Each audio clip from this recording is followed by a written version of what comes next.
ఈ విధంగా రాక్షసంగా క్రూరంగా ప్రవర్తించి మరలా అగైన్ నేను మాట్లాడిన మాటల మీద కేసు ఫైల్ చేశారు. కేసులు నేను నిన్న మాట్లాడితే ప్రజాస్వామ్యంలో నేను అనకూడని అంటే 83 రోజుల పాటు నన్ను జైల్లో పెట్టి నిర్బంధించి ఆ తరువాత నా ఇంటి మీద దాడి చేసి నన్ను నా కుటుంబాన్ని మట్టు పెట్టాలనో లేకపోతే భయపెట్టాలని చెప్పేసి చూసి మరలా అగైన్ తిరుపతిలో ఒక కేసు 2 కేసులు, మళ్ళీ ఇబ్రహీంపట్నంలో ఒక కేసు 2 కేసులు.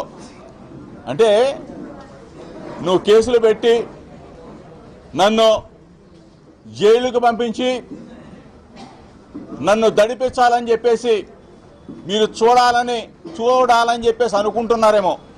ఇందాక ఒక ట్వీటా ఇది చంద్రబాబు నాయుడు గారు ఇది మాట్లాడేది రాలేదా? జోగి రమేష్ ఇంటి మీద దాడి చేస్తే ఎవరినైనా క్షమించొద్దు లేకపోతే అరెస్ట్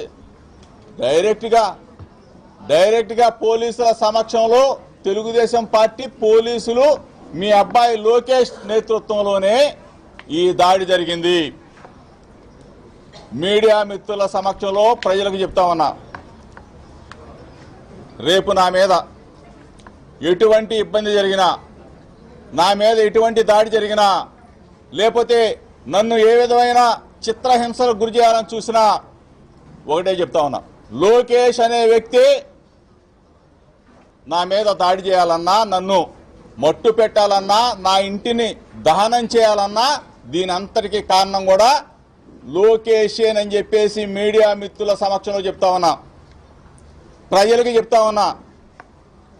అంటే ఇంత క్రూరత్వానికి ప్రజాస్వామ్యంలో ప్రజాస్వామ్యాన్ని పరిరక్షించాలని చెప్పే ముఖ్యమంత్రి స్థాయి వ్యక్తి కొడుకే ఈ విధంగా దిగజారితే, ఈ విధంగా రెడ్ బుక్ రాజ్యాంగం తీసి మట్టు పెట్టాలని చెప్పేసి మీరు చూస్తే ప్రజలు తిరగబడతారు.